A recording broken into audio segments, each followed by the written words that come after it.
Hi, my name is Zai, and this is how I play Quake Live. I rocket jump continually, which requires a lot of flicks, but I also need precision while aiming, so I need a mouse with a great sensor and one that I can feel comfortable moving around a lot. But there are some key things to remember when looking at mice. There's no such thing as perfect, and we all want different things. The idea is to find the one that's most suitable to you. For the last 18 years, I've been using mice that are mostly for palm grip, and I prefer buttons only on the left side. That's why when I saw the Zowie FK2, I said, probably not for me, but here it is.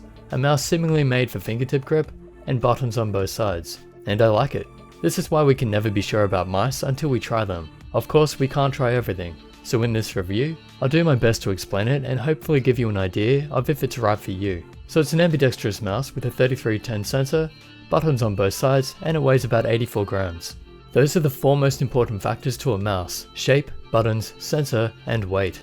But the order of those depends on the games you play. For the shape, it's important to know your hand size and your grip style. My hand is about 18 centimeters base to tip, and about 9 centimeters across from thumb to knuckle of little finger. This is a small mouse with a moderate slope on the buttons, and a low hump in the middle, and there are some slight comfort grooves on the buttons. That's what makes it suited to fingertip grip, but it could also be used in claw and potentially palm for small hands. Between the thumb and fingers, it's about 5.4 centimeters wide. That's the grip width, and from the edges of the mouse feet, meaning the parts that are touching the pad, it's 11.2 centimeters. That's a bit off the 2:1 ratio that I usually prefer when aiming, but it still seems good. The back is 6.3 centimeters, which doesn't feel like much to hold, especially as it's only about 3.5 centimeters high.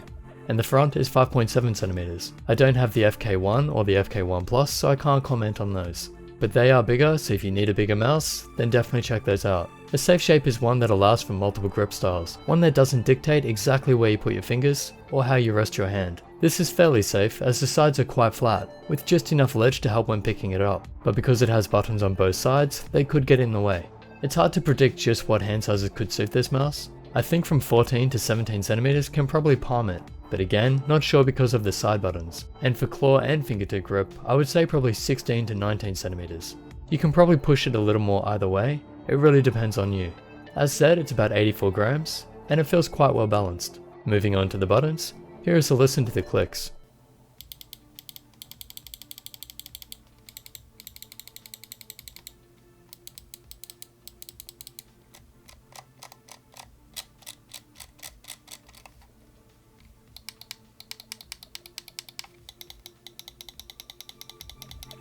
Because of the shell, the buttons feel tight unless clicked right at the top. They're still not light clicks, but they should be good for jitter clicking, and of course, first-person shooters. Maybe not the best for MOBA, depends on personal preference.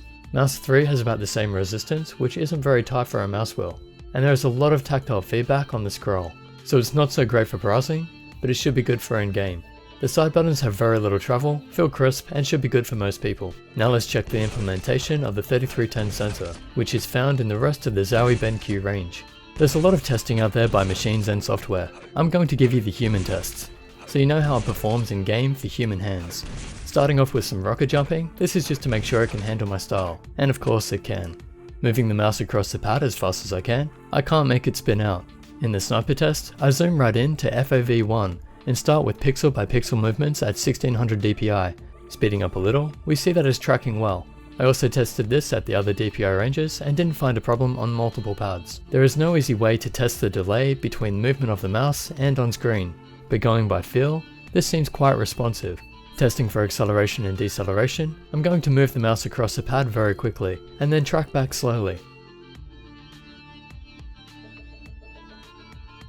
And it's returned to the position, meaning I can't see any. The lift-off distance is tested with DVDs, which are about 1.4mm thick. First trying on top of one, we see barely any movement, so it's under 1 DVD by default. There is no software, but you can alter the lift-off distance by holding in mouse 4, along with the left mouse button, or right mouse button, or both when plugging it in.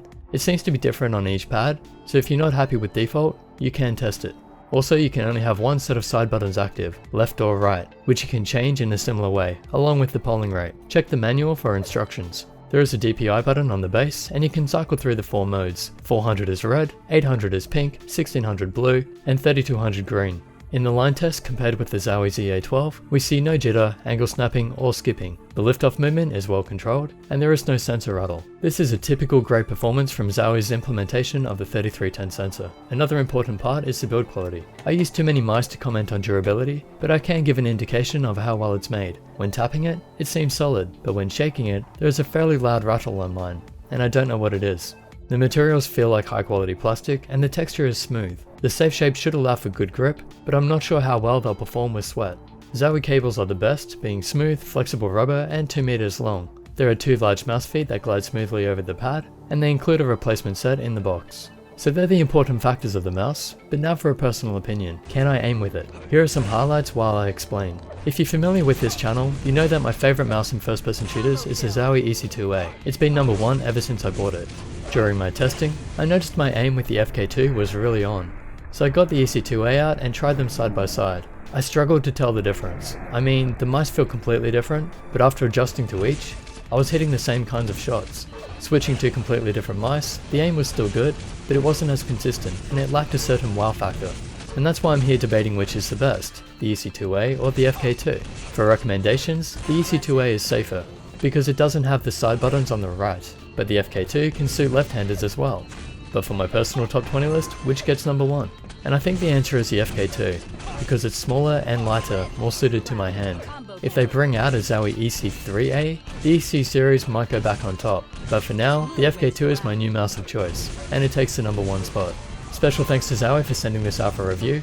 I probably wouldn't have tried it otherwise. Hope this review has helped. If you want to support the channel, you can buy this mouse using the Amazon links for overseas, or M-Wave links for Australia. Subscribe for more reviews and gaming videos, check Twitter and Facebook for small updates, and if you want mouse recommendations, please visit my website and use the search. So thanks for watching, like and share this video, and I'll catch you in the next.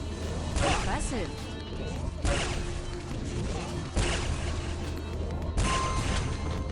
Impressive. Impressive.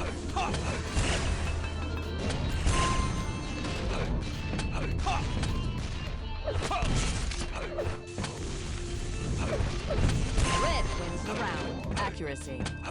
Impressive.